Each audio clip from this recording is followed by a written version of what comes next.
This is a companion guide to Pogi's Shrapnel Ballista Strength Stacker. I've created a guide on the quiver craft in 3.25 and it's still valid. Some folks have had issues with the annulment process of the craft and wanted a cheaper crafting guide. Please be sure to check that 7-minute guide out, as it'll give you a better understanding of what we're doing and what shortcuts we're making for this craft.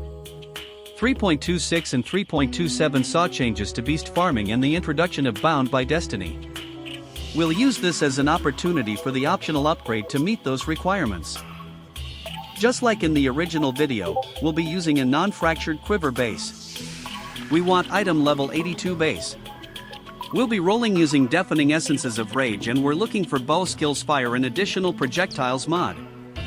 Unlike the 3.25 video, we will only annulment attempt on bad mods. We want to make this quiver with the third suffix intact. After landing the suffixes, you'll go to the menagerie and use the Beast Wild Bristle Matron to add the suffixes can't be changed modifier for 0.5 divines. Because we're no longer using the bench to flip between suffixes can't be changed and the cannot roll attack mod craft, each attempt at prefixes changes from a 3 divine cost down to a 0.5 divine cost. While our odds of hitting T1, T2, or T3 life only changes from 19% down to 11%. That means it'll take more attempts to see the life mod you want, but it will cost less than half as much for your final product. The method I picked for this was to add the suffixes can't be changed mod and use a Scour orb to clean off all prefixes. Then I exalt twice fishing for the life. You can see from the video that the elemental damage mods really dilute the pool. You can use Harvest Reforge Life to force a life prefix, but you also risk the 1/10 chance that all prefixes are filled and we have to YOLO annulment orb, or go back to spamming essences. You'll notice I do hit a life mod quite often, but I don't settle on lower life rolls. The total costs for this step are low enough that you can choose whichever method fits your preference.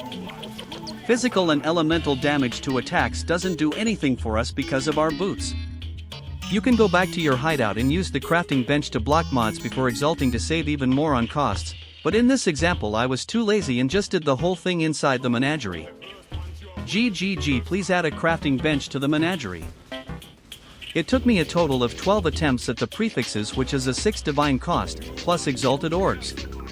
That's the same as having 2 attempts at the older 3.25 style craft, which was already pretty cheap. I'm going to put on some generic music through these next few attempts. If you hate AI generated music, you can skip straight to the timestamp at 5 minutes 30 seconds to finish off the quiver with the last 2 steps.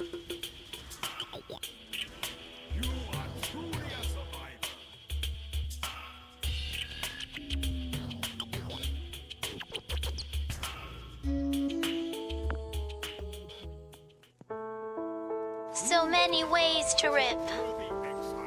In raid class, every trip. So many dumb ways to die. Stand in shaper, beam for fun. Just one more hit, now you're done. Open strong box, don't move away. Extra damage, detonate, hooray. Forget your flash mid-map, get stunned, get trapped in crack, kill a boss, then die inside. Cause you looted nothing this time. Dumb ways to die. So many dumb ways to die. Dumb ways to die. So many dumb ways to die. Face tank maven, just a flex. Got clipped by her memory check. Click Alva's temple, whoops, no gear. Now your XP's gone, my dear. Price a jewel, forget a zero. Sell your mirror, feel like a hero. AFK in town too long. Missed your trade, so sing this song. Dumb ways to die. So many dumb ways to die. Dumb ways to die. So many dumb ways to die. Get distanced in the lab again. Life spike makes you meet your end. Run delirium just for fun. 60 stacks, oh no, you're done. Corrupt your gear, it's gonna break. Now you need a second mortgage stake. Forget your Pantheon stand and dope. Alt F4 can't save that spot.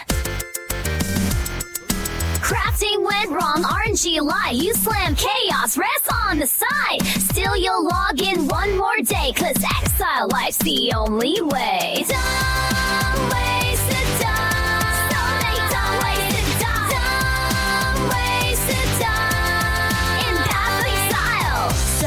dumb, so many dumb ways to die. Stay safe out there, exile. You are truly a survivor. When you do end up fishing up your life mod, you're basically almost done now. You've got to decide, are you going for a non-influenced quiver? If you are, then you're done here. You can craft on bench for chaos damage or armor and evade and call it good. If you're going for the Bound by Destiny jewel, you need 2 items that are Warlord influenced. This would be when you buy up a Warlord orb and slam it. Just to be clear, the 2 prefixes that Warlord offers on Quiver are both totally useless for the build, but being able to activate the Bound by Destiny is quite nice. If you've got a space on the Quiver for a craft, the only 2 relevant ones are chaos damage to attacks or armor and evasion rating. If you are not going for Bound by Destiny but you'd still like to make the Quiver better, you can use either a Hunter or Elder Exalted Orb for a roughly 1 in 3 chance to get another projectile's Pierce modifier. If you do land the mod, you can take off the entire cluster jewel that's providing you mostly with Pierce. If you have an open suffix after the influence slam, finish off with chaos damage to attacks or armor and evasion rating on the bench. If you ended up with a resist for your 3rd suffix but it's not the kind you need, you can use the harvest bench to change one type of elemental resist for another without changing the tier of the resist. In this case we're going to change cold to fire resist because our helmet is giving us -30 fire and that's the one we have the most trouble balancing. The quiver craft is now done. You've got an amazing piece of kit finished. Congrats! If that's all you're here for, log off, go smash some maps. If you're here to fully activate your Bound by Destiny jewel, next I'll show you the process for chancing up an influenced unique item, specifically Malagaro gloves in our instance. For our build, Bound by Destiny offers up to 15% increased strength if we have 2 Warlord items equipped. You just put on the Warlord quiver and this will be the other Warlord item. The deerskin gloves only have 1 unique that rolls on them, which is our target, Malagaro. You'll start with a deerskin gloves that's rare and not influenced, click Warlord Exalt on it, and just use the option on the crafting bench that lets you change the rarity of an item. The expected spend on the gloves is about 1200 Scour and chance orbs and the crafting bench allows you to absolutely spam the heck out of that option. It will never let you roll over a unique so you can go as fast as you can. RNG will always be a factor, and I've seen players spend 6,000 orbs or as few as 200. 15% strength can easily bump a build that's underperforming into the next tier of damage and survival. It can counteract the loss of the belt slot to Mageblood, or save you from buying a late league Emperor's Mastery for hyper-inflated prices in half as good. In my build I got almost 180 strength from using the jewel. Hopefully this tutorial helped you push the build even farther, and have even more fun playing this awesome game. PoE Guy is a fantastic build maker, and Shrapnel Ballista build is a pure joy to play, and dominate all endgame with it. Thank you for staying all the way through the video. Have a great day, and don't be a sucky boy.